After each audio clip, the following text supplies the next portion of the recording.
Hello friends and family, எல்லோரும் எப்படி இருக்கிறீங்க? நல்லா இருக்கிறீங்கன்னு நினைக்கிறேன். இன்றைக்கி நம்ம சேனலில் பார்த்தீங்கன்னா வெறித்தனமான ஒரு ஹாரர் படம் தாங்க கொண்டு வந்திருக்கேன். கண்டிப்பாக இது நான் பார்த்ததுலே ஒரு பெஸ்ட்டான மூவின்னு சொல்லுவேன். இதனோட பார்ட் 1 பார்த்தீங்கன்னா ஆல்ரெடி பிஃபோராக நம்ம சேனலில் போட்டிருப்போம். அதை பார்த்துட்டு வந்தீங்கன்னா இந்த பார்ட் 2 உங்களுக்கு வந்து புரியும். அப்படியே சீனை கட் பண்ணால் நைட்டு காட்டுறாங்க. நைட்டு பார்த்தீங்கன்னா ஹீரோயினி பார்த்தீங்கன்னா இருட்டில் இருக்கா. எதுக்காக இருட்டில் இருக்கீங்க, வாங்க இன்றைக்கி வந்து உன் பொண்ணு நல்லாவே வந்திருக்கால, அதுக்கோசரம் இன்றைக்கி ட்ரீட் வச்சுருக்கோம் அப்படின்னு சொல்கிறா. இவ போயிட்டு கண்ணாடி எதிர்க்க பார்க்குறா. அந்த மணப்பெண் கோலத்தில் இருந்தால் பாருங்கள், அந்த ஃபோட்டோ வந்து தெரியுது. அப்புறம் பார்த்தீங்கன்னா விடிய காத்தால் பார்த்தீங்கன்னா எல்லா டோரும் சாத்திட்டு ஏன் உள்ளே போய்ட்டு உட்காடுறா அப்படின்னு சொல்லிட்டு இவளும் போய்ட்டு ரூம் போய்ட்டு எல்லா டோர் தந்துட்டு பார்க்குறா. ஏன் எதுக்கு பகல் வந்து மொத்த டோரை சாத்திட்டு உள்ளே என்ன பண்ணுறது அப்படின்னு சொல்லிட்டு பேசினிருக்கும்போது காலிங் பெல் அடிக்குது. போய் டோர் தந்து பார்த்தா ரீனா வந்து இப்போ தான் அவள் குழந்தையோட வெளியேந்து வரா. இவருக்கு ஒரே ஷாக்கு. இப்போ தானே உள்ளே பார்த்தோம், அது எப்படி வெளியேந்து வர முடியும் அப்படின்னு சொல்லிட்டு பார்க்குறா. இவருக்கு அப்பயும் ஒரே குழப்பமாக இருக்குது. உள்ளே போய்ட்டு மறுபடியும் போய்ட்டு ரூமில் போய்ட்டு செக் பண்ணுறா. டிவி மட்டும் ஓடிட்டு இருக்குது. அங்கே வந்து ஆளையே காணும். அப்படியே சீனை கட் பண்ணால் அன்றைக்கி நைட்டு காட்டுறாங்க. குழந்தையாகவும் சிபியும் பார்த்தீங்கன்னா அந்த சிக்கன் வந்து க்ளீன் பண்ணிட்டு இருக்காங்க. இவங்க ரொட்டீன் ஒர்க் பார்த்தீங்கன்னா நைட் ஆனால் அந்த சிக்கன்லாம் க்ளீன் பண்ணிட்டு மறுநாள் வந்து ஷாப்புக்கு எடுத்துகிட்டு போவாங்க. அப்போ தான் வந்து பேசிட்டு இருக்கா. ரீனாவோட நடவடிக்கையே சரியில்லை. நான் நேற்று பார்த்தேன்னா வீட்டுக்குள்ளே இருந்த அடியாவோ. அப்புறம் பார்த்தா திடீர்னு பார்த்தா காலிங் பெல் அடிச்சுட்டு அவள் பொண்ணோட வெளியே இருந்து வரா. அவன் நடவடிக்கையே சரியில்லை அப்படின்னு சொல்கிறான். உனக்கு அதில் நடவடிக்கையில் எதனா டவுட் இருக்கான்னு சொல்லிட்டு கேட்கும்போது இல்லை, அவள் குழந்தையாலும் இல்லைன்னு சொல்கிறா. அப்படியே சீனை கட் பண்ண பார்த்தீங்கன்னா நைட்டு அம்மாவை பொண்ணு படுத்துருக்கோம். அப்போ பார்த்தீங்கன்னா அந்த பாப்பா மேலே அந்த டெவில் வந்து கை வச்சு தடவுற மாதிரி காட்டுறாங்க. அப்படியே பயங்கரமாக இருக்குங்க அந்த சீனை பார்க்கறதுக்கு. அப்படியே சீனை கட் பண்ணால் நைட்டு காட்டுறாங்க. சிபியோட ஹஸ்பண்ட் வந்துருக்கான். வந்துட்டு பசிக்குது என்ன செஞ்சு விடும் அப்படின்னு இவன் நூடுல்ஸ் செய்யலாம்னு சொல்லிட்டு போயிட்டு கிச்சன் ரூமில் அந்த செல்ஃபு கிட்ட வந்து அந்த கிச்சனில் ஒரே தவக்கலிக்காவாக இருக்கும். தண்ணி ஹீட் பண்ண பார்த்து ஒரு தவக்கலிக்காய் டக்குன்னு எகிரி குடிக்கும். குடிச்சிட்டு பிறகு ஒரு மாதிரி வியர்டாக ஃபீல் பண்ணுறா. அப்புறம் அந்த தவக்கலிக்காய் எடுத்து போட்டு இன்னத்துக்கு யார் குளிச்சுட்டு இருக்குது அப்படின்னு சொல்லிட்டு அங்கே போயிட்டு பார்க்குறா. அவங்க ரீனா தான் வந்து குளிச்சுட்டு இருக்கா. உள்ளே பார்த்தோன்னா பாத் டப்பே இருக்காதுங்க. உள்ளே பார்த்தோன்னா ஏதோ நீச்சல் குளத்தில் மாட்டின மாதிரி தத்தளிச்சுனப்பா. டக்குன்னு வீடியோ எடுத்து பார்க்கும்போது டக்குன்னு டோர் தந்துட்டு அவரே வந்துடுவா. வந்துட்டு உள்ளே போய் பார்த்தா பாத் டப்பே இருக்குது. ஆனால் எதுலேயோ ஒன்று மாட்டின்னு தத்தளிச்ச மாதிரி இருக்கும். இவன் அப்படியே சீனை கட் பண்ணோம் பார்த்தீங்கன்னா மறுநாள் வந்து அப்படியே சீனை கட் பண்ணால் மறுநாள் மார்க்கெட்டில் காட்டுறாங்க. அதான் பாய் இருப்பார் பாருங்க, அவர் பார்க்கறதுக்காக ஒரு ஏதோ கிஃப்ட் மாதிரி எடுத்துன்னு என்ன எல்லோரும் நம்மளை ஒரு மாதிரியாக பார்த்துட்டு இருக்காங்க அப்படின்னு சொல்லிட்டு கேட்கும்போது அதெல்லாம் கண்டுக்காதீங்க, வேலை வெட்டி இல்லாதவங்க தான் தேவையில்லாத ஒரு ரூமரை கிளப்பிட்டு அது வந்து ஒரு கதையாக பேசிட்டு இருப்பாங்க. நீ அதெல்லாம் எதுவும் கண்டுக்காதுமா, அவன் வேலையை பாருமா அப்படின்னு சொல்லுன்னா.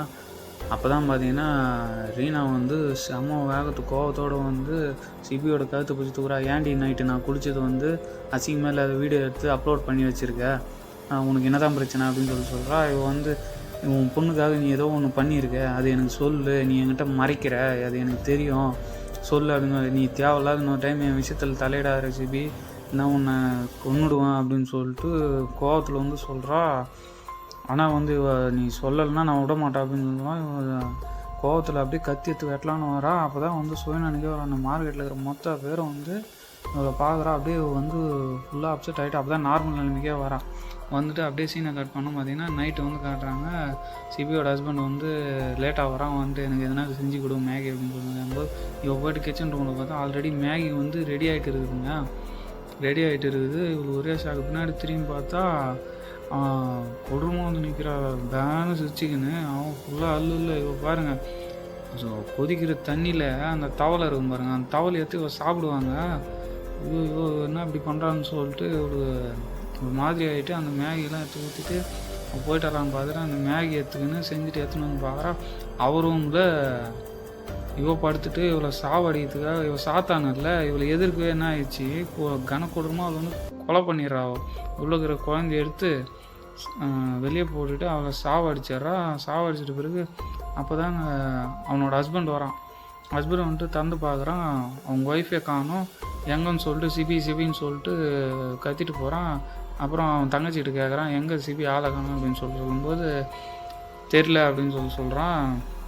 அப்படியே பொழுது விடுது. மார்னிங் சீனை கட் பண்ணோம் பார்த்தீங்கன்னா அவங்க பாட்டி வந்து பேசிகிட்டு இருக்காங்க. என்னம்மா என்ன பண்ணுறீங்க அப்படின்னு சொல்லி விசாரிச்சுட்டு இருக்கும்போது சொல்கிறாங்க, அவங்க மாமியார் பார்த்தீங்கன்னா சிபி அவங்க வீட்டுக்கு ஃபோன் பண்ணி கேட்டால் கூட எந்த ரெஸ்பான்ஸ் இல்லை, இங்கே வரல அப்படின்னு சொல்லுவாங்க. டக்குன்னு பார்த்தீங்கன்னா பின்னாடி இருந்து யாரோ அவங்க வீல் சேர் இழுக்கிற மாதிரி இருக்குது.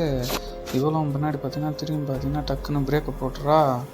அப்படியே சீனை கட் பண்ணால் பார்த்தீங்கன்னா இந்த கோழிலாம் வந்து க்ளீன் பண்ணுவாங்க, அந்த மிஷினை காட்டுறானுங்க. இப்போ பார்த்தீங்கன்னா ரீனாவோட குழந்தையா இருக்கா பாருங்க. அப்போ போயிட்டு பார்க்குறா, அங்கேருந்து ஏதோ ஒரு சத்தம் மட்டும் வருது, காப்பாற்றுன்னு சொல்லிட்டு அந்த பள்ளத்தாக்குலேருந்து எவ்வளோ என்ன பண்ணுறா, டார்ச் வச்சு பார்க்காத வீடியோ எடுத்து பார்க்கும்போது அங்கே எதுவும் இருக்கிற மாதிரி இருக்குது. ஆனால் அதே டைம் வந்து ஃபோனை வந்து மூவ் பண்ணி பார்த்தா எதுவும் தெரியல. அப்படியே சீனை கட் பண்ண பார்த்தீங்கன்னா அந்த பாப்பாவை காட்டுறாங்க, ஹீரோயினோட பொண்ணு. அந்த பாப்பா விளையாட அந்த கோழி பார்த்தீங்கன்னா இந்த ரூம்லேருந்து அந்த ரூம் வரையும் அந்த பொம்மை வந்து போயிடும். அது தேடினே போகும்போது பக்கத்தில் ஒரு தொட்டி இருக்குது பாருங்கள்.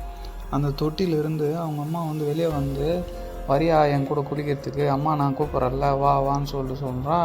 அப்படியே பயந்துன்னா அலற வச்சுன்னு கத்தினோடனே டக்குன்னு ஹீரோயினுக்கு வந்து பார்த்தீங்கன்னா அங்கேருந்து ஓடியாந்து என்னாச்சுன்னு பார்க்கும்போது சிபி வந்து அப்படியே ரத்த வரலத்தோடு நின்று பார்த்துன்னு இருக்கா. அவள் ஒரு இல்லைங்க அவளை.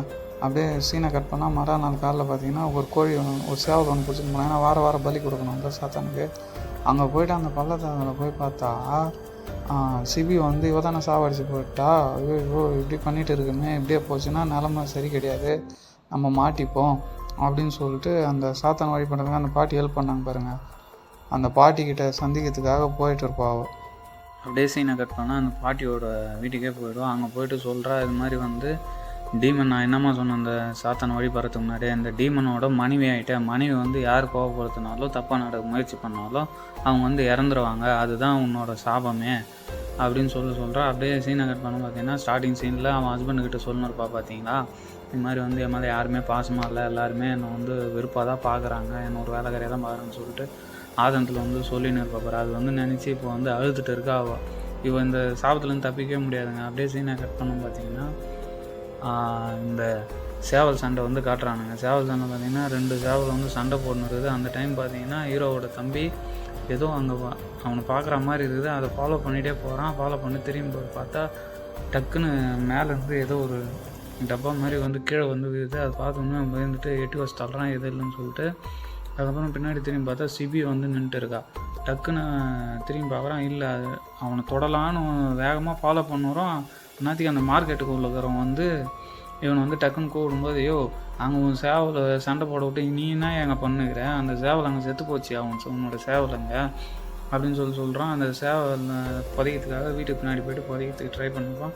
அன்னாத்திக்கு பார்த்தோன்னா அவனோட ஒய்ஃபோட கை பள்ளத்தில் தெரிகிற மாதிரி இருக்கும். போயிட்டு பார்த்தா அவன் ஒய்ஃபுங்க இறந்துட்டுக்கிறா. இவன் வந்து என்ன பண்ணுறதுனே தெரில, அழுகுறான். அப்புறம் அவனுக்கு வந்து டவுட்டே வந்து அவங்க அண்ணி மேலே தான். டக்குன்னு அங்கேருந்து வந்தவங்க வந்து என்ன பண்ணுறான், நீ தான் வந்து ஏதோ பண்ணிகிட்டு இருப்ப என்னோடய ஒய்ஃப் வந்து அப்படின்னு சொல்லிட்டு கேட்குறா. இது வந்து அப்படியே பேய் பிடிச்ச மாதிரி நிற்கிறா. அவங்க மாமியார் வந்து சொல்கிறோம்னா, இல்லை இதுக்கப்புறம் வேணாடா, இதெல்லாம் வெளியே தெரிஞ்சால் பெரிய பிரச்சனை ஆகிடும், அவமானமாகிடும் நம்ம ஃபேமிலிக்கு, தயவு செஞ்சு அவளை வந்து அடக்கம் பண்ணிவிடு அப்படின்னு சொல்லலாம். அவனால் ஏற்றுக்கவே முடியல. எப்படிம்மா நான் பண்ணுறது, ரொம்ப தப்பு, யார் இவ்வளோ சாவடிச்சாங்களோ அவன் கண்டுபிடிச்சி ஆகணும், சொல்கிறது கேளுடா, வெளியே தெரிஞ்சிச்சுன்னா கூட போய்டுன்னு சொல்லிட்டு அவனோட ஒய்ஃப் வந்து அப்போ தான் ஹீரோயினி வந்து அவன் அம்மா கிட்ட, ஹீரோயினோட பொண்ணு வந்து அம்மா கிட்ட வந்து கேட்குறா, இது மாதிரி வந்து சிபி ஆண்டி வந்து நீங்கள் தான் கொண்டுட்டீங்களா அப்படின்னு சொல்லிட்டு கேட்குறா. இல்லைம்மா நான் எதுவும் பண்ணலாம் அப்படின்னு சொன்னால், அப்போ தான் அவன் புதைச்சிட்டு இருப்பான், அவனோட மோதி பார்த்துட்டு அழுதுன்னு இருப்பான். பின்னாடி பார்த்தா ஹீரோயினி ஓடுவாங்க. அந்த இன்னொரு ஒரு கோழி இருக்குதுல்ல, அந்த கோழி தோலான்னு சொல்லிட்டு இவன் யாரா ஓடுறதுன்னு சொல்லிட்டு பார்க்குறான். இந்த பக்கம் பார்த்தா ரீனா சிரிச்சுன்னு கணக்கு கொடுக்குமா. அவன் வந்து சாவடித்து வந்து முயற்சி பண்ணிருக்குது. அவன் வேகமாக அந்த பிடிச்ச தரன்னு அந்த சீட்டு மேலே எதுவும் பண்ணுறான். டக்குன்னு ஆணி எடுத்து கண்ணில் குத்திட்டு தூக்கி இப்படி அப்படி போட்டு அடிக்கிறா. அடிச்சுட்டு பிறகு பார்த்தீங்கன்னா கழுத்தை பிடிச்சி தூக்கிட்டு உள்ளே போடுறான். பார்த்தா அந்த ஒரு கோழி, ஒரே ஒரு கோழி இருக்குங்க, அந்த கோழி இன்னொரு கண்ணையும் கொத்திடுதுங்க. கொத்திட்டு பிறகு வெளியே வந்து பார்க்குறான். அவனுக்கு கண்ணே தெரில, 2 கண்ணுமே போயிடுச்சு. இல்லை வெளியே வந்து பார்க்கும்போது டக்குன்னு மேலே இருக்கிற ஷீட்டு பார்த்தீங்கன்னா அவன் மேலே வந்து விழுந்து 2 துண்டாக வந்து ஆயிடும். அப்போ பார்த்தீங்கன்னா அப்போ தான் இவன் நினைவுக்கு வரா, ரீனா வந்து நினைவுக்கு வரான். வந்துட்டு அப்படியே ஃபுல்லாக அலறா. டக்குன்னு அவன் தங்கச்சி வந்து வரா. வந்துட்டு பார்க்குறா. இது மாதிரி வந்து அண்ணனை நீங்கள் என்ன பண்ணீங்கன்னு சொல்லிட்டு கேட்குறா. ஓடி போய் பயத்தில் ஓடி போய்ட்டு கதுன்னு அழுகுறா. அவங்க மாமியார் வந்து பார்த்துட்டு தான் இருக்கிறாங்க. மறுபடியும் 2வது சாவுங்கிற இங்கே ஏதோ ஒரு தப்பாக நடக்குது, தன்னோட உயிரை காப்பாற்றிக்காக என்ன பண்ணால் 2 பேரும் அடக்கம் பண்ணிடுறாங்க. அப்போ வந்து சொல்கிறா, மறுநாள் வந்து இது மாதிரி வந்து எங்கள் வீட்டில் தப்பாக நடக்குது, பேசாமல் அந்த பாய் அங்கிள் வந்து கூப்பிட்டு வரலாமா அப்படின்னு சொல்லிட்டு சொல்கிறா. வேணாம்மா, இது மாதிரி வெளியே தெரிஞ்சிச்சுன்னா ரொம்ப பிரச்சனை ஆகிடும். பார்த்தீங்கன்னா ரீனாவோட பொண்ணு வந்து காட்டுறாங்க. அந்த பொண்ணு வந்து ஏதோ ஒன்று பார்த்துட்டே இருக்கா, அம்மா வந்து தேடிட்டு இருக்கா. போயிட்டு பார்த்தா அம்மா பார்த்தோன்னா டம்முன்னு கதவுல செவுத்துல போயிட்டு இடிச்சுன்னு இருக்கா. பார்த்துட்டு அழுதுகிட்டே இருக்கா. ஏதோ ஒன்று தப்பாக நடக்க மட்டும் அவளுக்கு தெரியுது. அங்கேருந்து அந்த பாப்பா போகவே இல்லைங்க. அவங்க அம்மா வந்து பார்த்துட்டே இருக்கா. அவள் செவுத்துல இடித்து பார்த்தீங்கன்னா ஒரே ரத்தம் வந்துட்டு அப்படியே விகோரமாக சிரிக்கிறா. அதை பார்த்து ஃபுல்லாக அந்த பொண்ணு அழுதுகிட்டே இருக்குது. மறாவது நாள் பார்த்தீங்கன்னா அந்த பாய் வந்து கூப்பிட்டு வராங்க. கூப்பிட்டு வந்துட்டு போயிட்டு ஒரு டம்ளரில் தண்ணி ஏற்றணுமா அப்படின்னு சொல்கிறான். போயிட்டு எடுத்துகிட்டு வரதுக்காக போகிறா. இவன் போயிட்டு அவளை வந்து நார்மலாக இருக்காங்கன்னு நினச்சின்னு இவன் பேசுகிறான். இது மாதிரி நீ ஏமாறி நான் கடைக்கே வரதில்ல, என்னோடய ஒய்ஃப் வந்து உங்களை கேட்டுனே இருக்கிறாங்க, டெய்லி 2 கிலோ சிக்கன் தருவீங்க இல்லை, ஏன் தரல அப்படின்னு சொன்னால் நார்மலாக தான் பேசிகிட்டு இருக்கான். பேசிட்டு இருக்கும்போது அங்கேருந்து இந்த தண்ணி எடுத்துன்னு கொடுத்தோடனே அவன் வந்து ப்ரே பண்ணுறான். ப்ரே பண்ணோடனே அப்போ தான் அந்த டீமன் வந்து வெளியே வந்துட்டு சிரிக்குது. இவன் வந்து இவனால் ஒரு குறிப்பிட்ட இதுக்கு மேலே அதெல்லாம் எதுவும் பண்ண முடியாதுல. டப்புன்னு அந்த டம்ளர் உடஞ்சிட்ட பிறகு இவன் இதுக்கு மேலே யாரும் காப்பாற்ற முடியாது, உங்களை கடவுள் தான் காப்பாற்றணும், அல்லாஹ்வை ப்ரே பண்ணுங்க அப்படின்னு சொல்லிட்டு அவனும் வந்து